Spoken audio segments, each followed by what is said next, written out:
Hey guys, I'm going to give you 4 practical things you can think about when you're trying to decide if you should sacrifice a piece to attack your opponent's king. This is the position that we're going to look at to learn from. This was from a game that I played just earlier today, and it presented a perfect opportunity for me to sacrifice a piece to attack my opponent's king. Now, before I go further with the lesson, if you would like to pause, what move do you think I played in this position?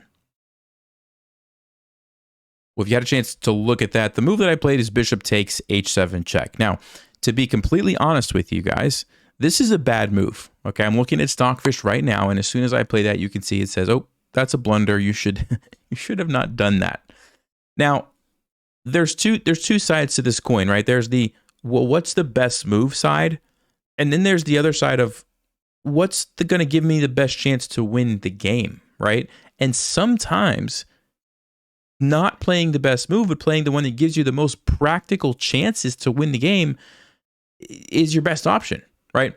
Now, am I saying you should just go around and like play bad moves? No, you have to make sure there's a reason behind it. But as we're going to talk about here in just the next few minutes, there was a lot of reasons why I liked this move, even though according to Stockfish, it's just bad and it doesn't work, okay?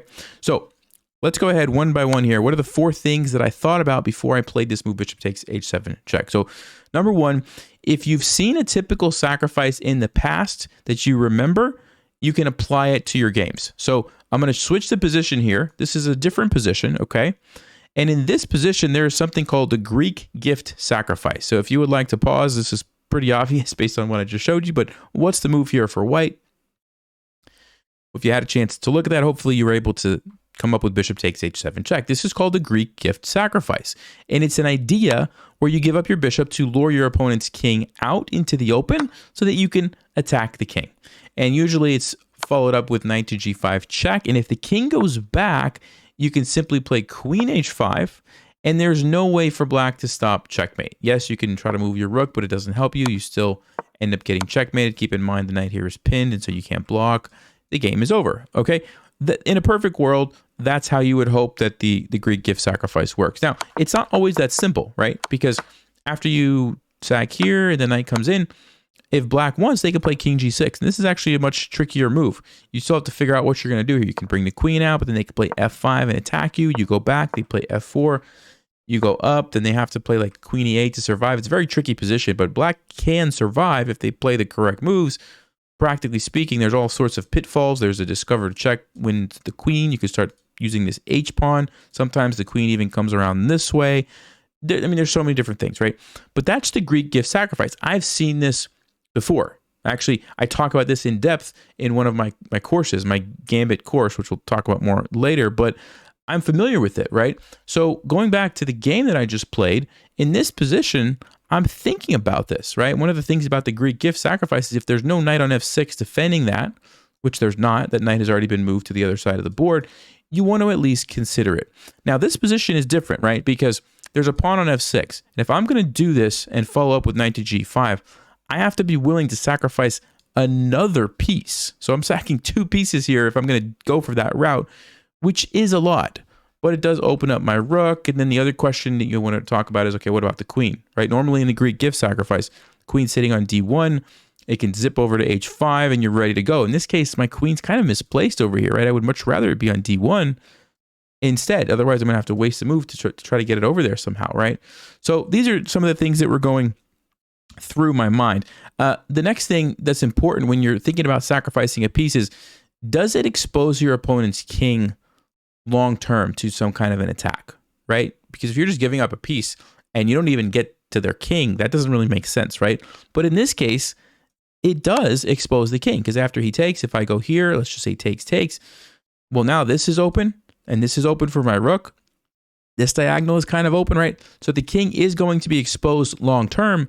So that was something that I weighed in the back of my mind. The next thing on my list is, what about an open file for a rook? Now, rooks are very powerful pieces. They're usually endgame pieces. A lot of times they can't get involved early on, right? Because there's too many pieces in the way. But if you can open up the rook file early in the game to attack the king, that can be very, very, very powerful. So when I'm thinking about bishop takes h7, I'm thinking about knight to g5, takes, and my rook is involved. Okay, so this is a big deal. And that is why even giving up 2 pieces, a bishop and a knight, which normally you wouldn't want to do, and actually Stockfish says it's too much. But still, the fact that I get the open rook file is huge. And that's something that weighed on my decision as well. Okay.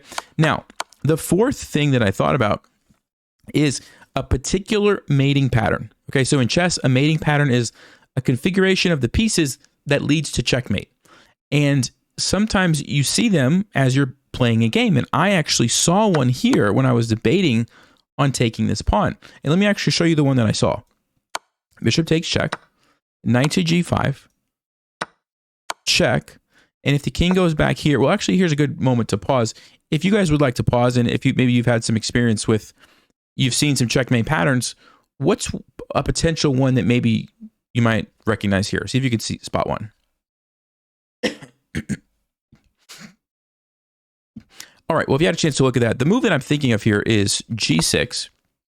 And this is what I was thinking. If black were to waste a couple of moves and my queen can come down here and black wastes another move. Now I realize, nobody's going to do this. So I'm not going to waste 2 moves.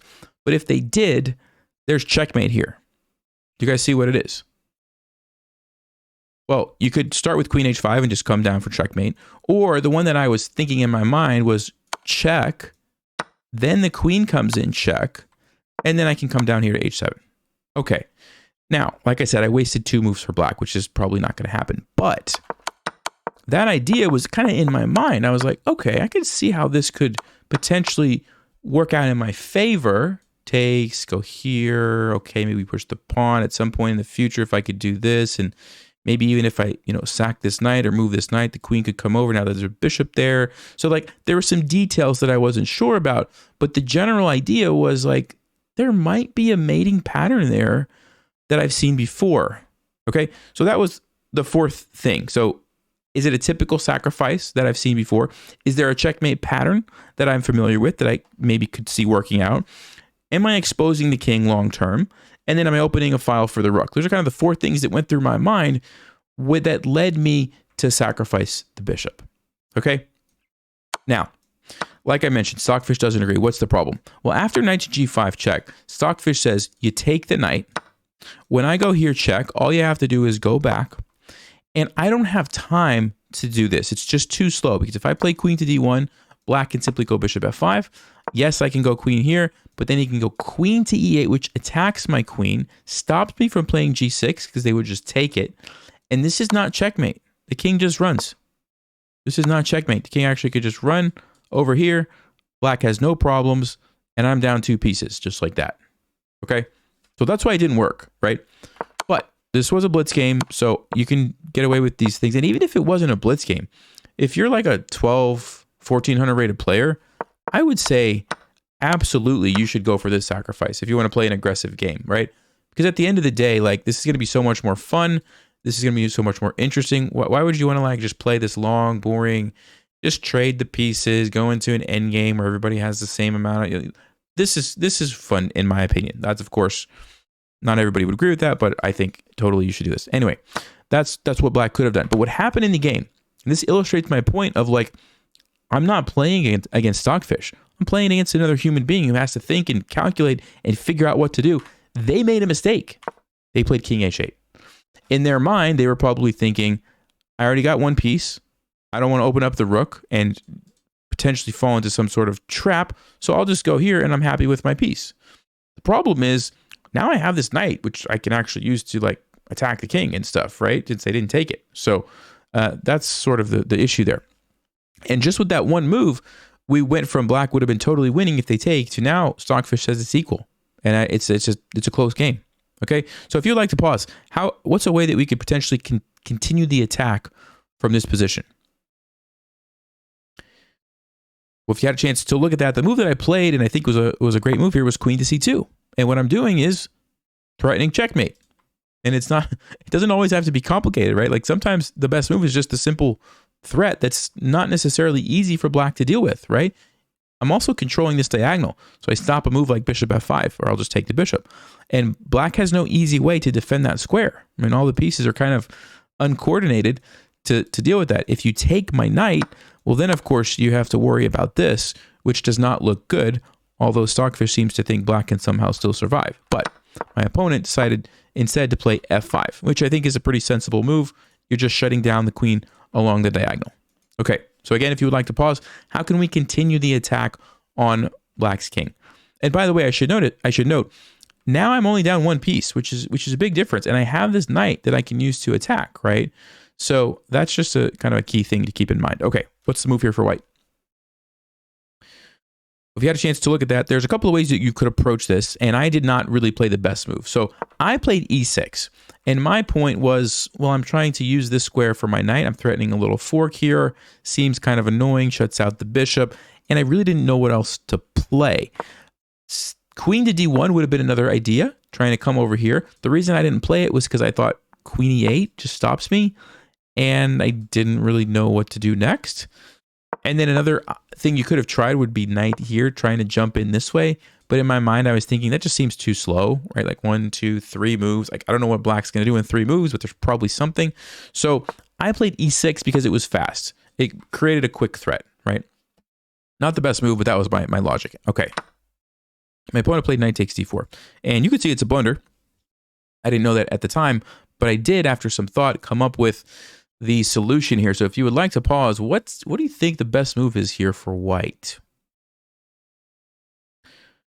Well, if you had a chance to look at that, hopefully you didn't say knight to f7 check, because now black just sacks the rook, and we still have a problem that our queen is hanging here, so we don't have time to take this, or we just lose our queen and get forked. So you can't do that. But what you can do is queen to d1, and now that's not only is it threatening checkmate, we're also threatening this knight, which is undefended. And black has the serious problem of how do you deal with this and this at the same time, right? So my opponent played bishop takes knight, trying to deal with the checkmate here. What do you think I played? If you had a chance to look at that, the move is h takes g5, right? We talked about it earlier. Opening up the rook is huge, okay? And now that this rook is involved on the exposed king, black has some very serious problems, and actually at this point the game is just over. Black made a few critical mistakes, and now I just have checkmate. If you would like to pause, how do we finish off the game from here? Well, if you had a chance to look at that, the move is queen to h5, and this is actually important because in the game, I was considering playing g6 straight away. And the reason you might want to play g6 is to keep the king from having an escape square, right? Like if you go queen h5, he takes here, you try to come down, maybe the king just runs away, is what I was thinking in my mind. And if the pawn's on g6, there's no, definitely no escape route. The problem here is that g6 allows rook f6, and now when you go for the checkmate, the king just sneaks away this way. And he's actually surviving. Even though it's still pretty good for me, the king gets away. And I don't have checkmate. Yeah, I'm going to keep attacking it with bishop f4, and the game goes on, but there's no checkmate right away. So what you had to do is play queen h5 straight away. You already have this block with this pawn, and only after you get the queen and rook lined up, now when they take, do you play g6.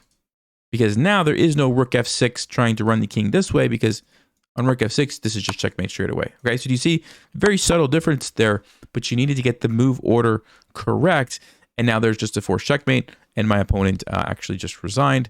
But yeah, this is that's how it worked out. So what can we learn from this? 4 things you want to consider before you sacrifice a piece, and that would be number 1. Are you going to get long-term exposure of your opponent's king? Is the king just going to be exposed long-term? If so, that's a good thing. Is your rook going to be involved with an open file? That's another good thing. Have you seen a sacrifice like this before, and do you know something about it? Like, yeah, this has worked out in other situations. And then are there any checkmate patterns that you could potentially visualize with how the pieces are going to be set up? Okay, so those are the takeaways. And if you like these kind of aggressive positions where you have opportunities to sacrifice pieces like this, I want to actually show you my course here. It's been around for a little while, but I have a lot of fun with these openings. So there's a link in the description that takes you to my courses. And if you scroll down, this one over here on the left, Offbeat Gambits. If you click on that, it'll look something like this. But basically, it's a bunch of openings that are going to get you into aggressive positions. It's kind of a bunch of wild lines that are designed to just take your opponents out of their comfort zone.